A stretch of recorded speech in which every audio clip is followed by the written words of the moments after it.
महाराष्ट्रात राज्यसभेची निवडणूक होऊ घातली आहे. 6 जागांसाठी ही निवडणूक आहे. अजून एक जागा म्हणजे जिथे छत्रपती संभाजीराजे कोल्हापूरचे त्यांना राष्ट्रपतींनी जे नेमलेलं होतं ती एका अर्थाने 7वी जागा, पण आता त्यांचा पण कार्यकाल संपतो आहे. त्यामुळे ती 7वी जागा रिकामी होते, पण ती तशा अर्थाने तिथं काही निवडणूक नसल्यामुळे त्याची चर्चा नाही करता येणार. राष्ट्रपती कोणाला नेमतील ती गोष्ट वेगळी. पण जिथे प्रत्यक्ष निवडणूक होती अशा 6 जागा आहेत. सरळ ढोबळमानानं जर बघितलं तर 288 आमदार आहेत आणि प्रत्येकाच्या वाट्याला जर ती 6 भागितले तर 42 आमदारांचा कोटा ज्याला मतदान करेल तो सरळ निवडून येईल, समजा बिनविरोध निवडणूक झाली तर. त्याच्यापूर्वी पण आम्ही व्हिडिओ केलेले आहेत. पण एक वेगळा मुद्दा मला विचारार्थ समोर ठेवायचा किंवा त्याची शंका येत चालली की ह्या सगळ्या निवडणुकीमध्ये शिवसेनेचे बोलभांड असे जे नेते आहेत, खासदार आहेत, कायम राज्यसभेवरती राहिलेले आहेत, संजय राऊत, ते कधीही लोकांमधून निवडून आलेले नाही. त्याच्यामुळे सर्वसामान्य असा जो शिवसैनिक आहे जो गल्ली पातळीवरती काम करतो, गाव पातळीवरती काम करतो, त्याच्या जीवावरती प्रत्यक्ष निवडून येणारे जे आमदार आहेत विधानसभेमध्ये बसणारे, विधान परिषदेतले नाही, ते सगळे अशा पद्धतीने नाराज आहेत. कारण की हे जे सगळे उपटसुंब लोक आहेत ते बोडक्यावर येऊन बसलेले आहेत. म्हणजे काँग्रेसमध्ये ज्या पद्धतीने एक ल्युटन्स लॉबी होती, अहमद पटेल वगैरे, किंवा असे लोक हे सगळे राज्यसभेवर निवडून जाणार, तिथं बसणार दिल्लीमध्ये आणि त्या पक्ष नेतृत्वाच्या भोवती बसून काहीतरी कागाळ्या करत राहणार. आणि तळागाळातला जो कार्यकर्ता आहे तो किंवा नेता एखादा आहे प्रत्यक्ष काम करणारा, सतत निवडून येणारा, त्याला मात्र कुठल्या पदावरती, मोठ्या पदावरती, मंत्रिपदावर संधी भेटणार नाही. बाकीचे उटपटांग जे लोक आहेत हे काँग्रेसमध्ये पण घडलेलं आहे. हार्दिक पटेलनी राजीनामा दिला, जो आम्ही व्हिडिओ केला, त्याच्यामधला मुख्य आरोप हाच होता की जे तळागाळातले जे नेते आहेत, कार्यकर्ते आहेत, ते राहिले बाजूला आणि उटपटांग आले पुढे. शिवसेनेमध्ये खरं तर अशी पद्धत नव्हती. शिवसेनेमध्ये शाखा प्रमुख जो होता तो जास्त बलवान असण्याची गोष्ट एक काळ म्हणजे बाळासाहेब असताना. नंतर उद्धव ठाकरेंच्या काळामध्ये ती परिस्थिती बदलली. दरबारी राजकारण्यांना त्यांच्या अवतीभोवती जे लोक बसलेले आहेत की जे प्रत्यक्ष लोकांमधून निवडून येत नाहीत, अगदी अनिल परब असो, मिलिंद नार्वेकर असो त्यांचे स्वीय सचिव, किंवा वरुण सरदेसाई असो, किंवा आता हे संजय राऊत असो, हे कोणीही लोकांमधून निवडून आलेले नाहीत. म्हणजे ज्यांना जनसामान्यांचा पाठिंबा नाही असं एक कोंडाळं उद्धव ठाकरेंच्या भोवती वेढून बसलेलं आहे. आणि जे ते नेहमीची म्हण आहे ना की माझ्या विठ्ठलाला बडव्यांनी घेरलेलं आहे, तर हे त्याच्यातले एक बडवे आहेत. ह्या संजय राऊतांची जी काही ज्या पद्धतीनं ते नेहमी शरद पवारांचं नाव घ्यायचे, शरद पवारांची मॅरेथॉन मुलाखत सामनामध्ये त्यांनी घेतली आणि ते असं बोलतात की जणू काही त्यांचे नेते शरद पवारच, म्हणजे ते राष्ट्रवादीचेच जणू काही खासदार आहेत. राष्ट्रवादीत त्यांचा नेता, UPAचं अध्यक्षपद किंवा निमंत्रक काय ते जे काही प्रमुख पद आहे ते शरद पवारांना द्या म्हणून हे वकिली कराल. म्हणजे राष्ट्रवादीचे प्रवक्ते सुद्धा जितकी बाजू शरद पवारांची मानत नाही तितकी बाजू संजय राऊत हे शरद पवारांची मांडताना दिसतात. या सगळ्यामुळं आता शंका अशी येत चाललेली आहे, कारण की 2 विधानं मोठी विचित्र आणि गंमतशीर आली. पहिलं विधान शरद पवारांकडून आलं, छत्रपती संभाजीराजेंना त्यांनी पाठिंबा जाहीर करून टाकला राष्ट्रवादीकडून. खरं तर सगळे पत्ते खुले होणं आवश्यक होतं, किती जण उभं राहणार किती नाही. म्हणजे एका अर्थाने भाजपनी जी खेळी केली होती की आपल्या 3 जागापैकी 1 जागा आपल्याकडे पुरेसे मतं नाही ती सोडून द्यायची, आपण 2 जागा लढवायच्या आणि 3ऱ्या जागी असा उमेदवार समोर करायचा की अपरिहार्यपणे त्याला इतरांनी पाठिंबा देणं भाग आहे.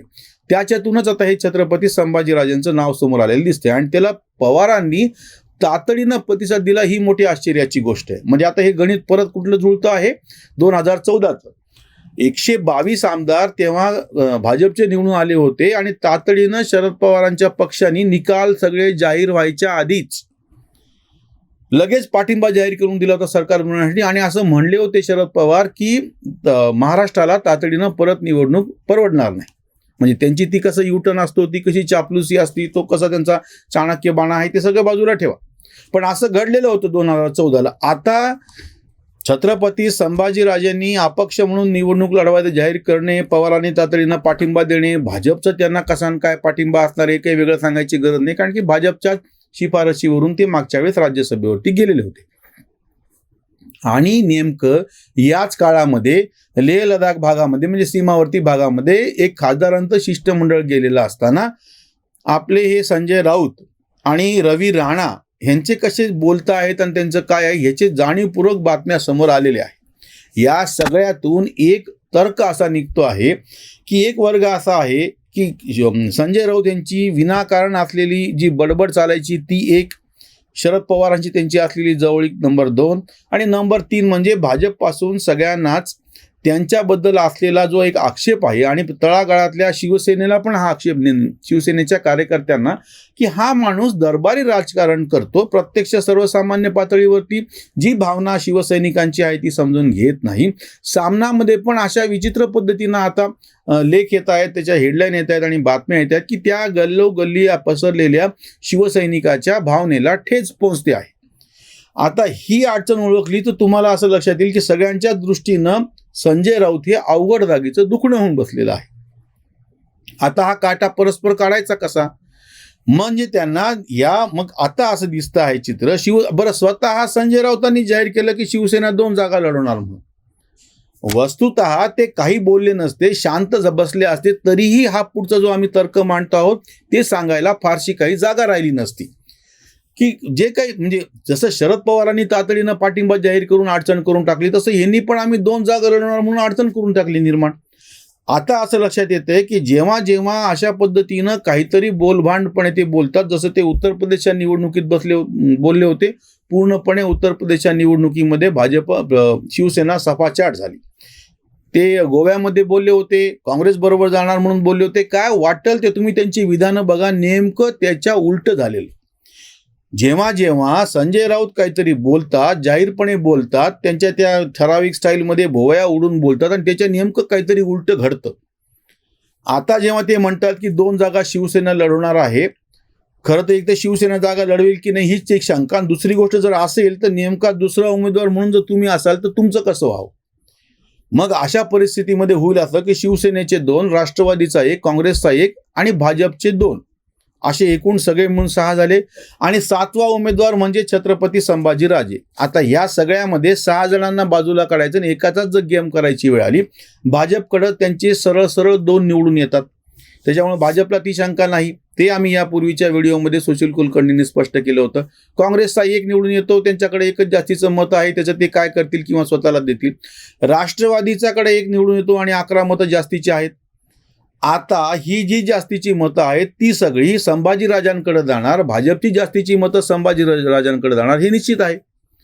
शिवसैनिकांना जो राग आहे त्याच्यामुळे त्यांना दिलेला जो कोटा ते पहिले दुसरा जो कोणी कॅन्डिडेट असेल त्याच्यासाठी वापरतील, आणि संजय राऊत यांना 7वा उमेदवार व्हायची वेळ येईल आणि एकूण सगळ्या याच्यामध्ये आणि दुसऱ्या क्रमांकाची पसंतीची मतं त्यांना कोणी देणार नाही ठरून, आणि अशा पद्धतीने संजय राऊतांचाच गेम करतील. त्याच्यामध्ये प्रत्यक्ष शिवसैनिक आले, त्याच्यामध्ये राष्ट्रवादी काँग्रेसकडे असलेली जास्तीची मतं आली, काँग्रेसकडे तर जास्तीची मतं नाहीच. राहिला अपक्ष आणि इतर छोट्या पक्षांच्या बाबतीमध्ये ह्याच्यातले काही भाजप बरोबर आहेत आणि काही सत्ताधारी पक्षांबरोबर असले तरी ते संजय राऊतकडे आहेत असं नाही. मग हे सगळं गणित पाहत असताना आणि स्वतः शिवसेनेनं आणि स्वतः संजय राऊतांनीच बोललेलं आहे की 2 उमेदवार उभं करणार आहे. मग हे सगळे गणित पाहताना आता असं लक्षात येतं की संजय राऊत यांचाच गेम करण्याचा हा सगळा प्रयास आहे की नाही, आणि याची सुरुवात शरद पवारांच्या वक्तव्यापासून होते. जेव्हा शरद पवारांनी तातडीनं जाहीर करून टाकलं की संभाजीराजांना आम्ही पाठिंबा देतो आहोत, तेव्हाच हिची शंकेची पाल चुकली की 6वा उमेदवार जो निवडून आणायचा आहे तो जर संभाजी पाटील ते जर छत्रपती संभाजीराजे असतील तर मग शिवसेनेचा फक्त एकच उमेदवार खासदार म्हणून निवडून येऊ शकतो. अशा परिस्थितीमध्ये जो कोणी नवीन किंवा दुसरा उमेदवार असेल त्याला पहिलं प्राधान्य आपोआपच शिवसैनिकांकडून दिले जाईल, कारण की संजय राऊतांना यापूर्वी कितीतरी वेळा खासदारकी राज्यसभेवर 4 वेळा जवळपास त्यांना भेटलेली आहे, 3 वेळा. आणि दिल्लीमध्ये त्यांची जी प्रतिमा झालेली आहे, एक तर काँग्रेसची नाराजी स्वतः आहे, कारण की ते सातत्यानं काँग्रेसच्या विरोधात, काँग्रेस ही कुरकुरणारी खाट आहे हे संजय राऊतांचं वाक्य आहे. आणि सोनिया गांधींना बाजूला ठेवून शरद पवारांना UPAचं प्रमुखपद करा हेही त्यांना खुपलेली गोष्ट आहे. त्यामुळे काँग्रेसची नाराजी आहे. राष्ट्रवादींनी स्पष्टपणे जाहीर करून टाकलेलं आहे, भाजपचा त्याच्यामध्ये संबंध येत नाही, आणि इतर सगळे छोटे पक्ष आणि अपक्ष यांना एकत्र करून त्याची मोठ बांधण्याची ताकद ही संजय राऊत यांच्याकडे नाही आहे. त्याच्यामुळे ही सगळी परिस्थिती पाहता संजय राऊतच कुठेतरी अडचणीमध्ये येतील किंवा त्यांचीच जागा अडचणीमध्ये येतील अशी शक्यता वाटते आहे. ह्याच्यावरची एक गंमतशीर अशी वेगळी उसंतवाणी मी मुद्दाम शेवटी ठेवतो आहे.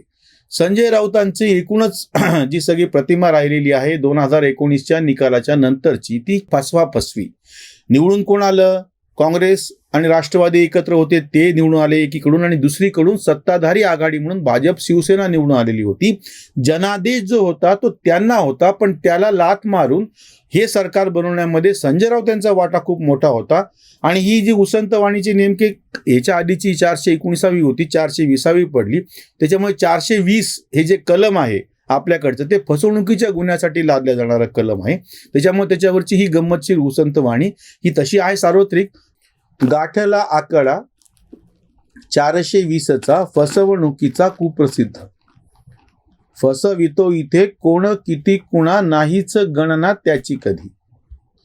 नेता फसवितो मतदार राजा उद्धाराचा बाजा वाजवून. गुरु देत नाही विद्येचे ते दान शिष्याला न ज्ञान मिळत असे. माय फसविते सोडते ना पाना भुके जला ताना व्याकुळत. जवळचे कुणी जेव्हा फसविते नाते उसविते जिवाळ्याची. कांत नको जगी फसवा फसवी उसवा उसवी काळजाची उसवा उसवी काळजाची. संजय राऊत हे शिवसेनेचे नेते आहेत, शिवसेनेचे खासदार आहेत, शिवसेनेचे प्रवक्ते आहेत, पण ते गोडवे मात्र राष्ट्रवादीचे गातात. अशा पद्धतीची फसवणूक ते स्वतःच करत आहेत. त्याच्यामुळे दिसताना तर असं दिसतं आहे की ह्या राज्यसभेच्या निवडणुकीमध्ये सगळे मिळून, त्याच्यामध्ये राष्ट्रवादी, त्याच्यामध्ये काँग्रेस, भाजप आलेत आणि शिवसेनेमधले असंतुष्ट हे सगळे मिळून संजय राऊतांचाच गेम करण्याची शक्यता आहे.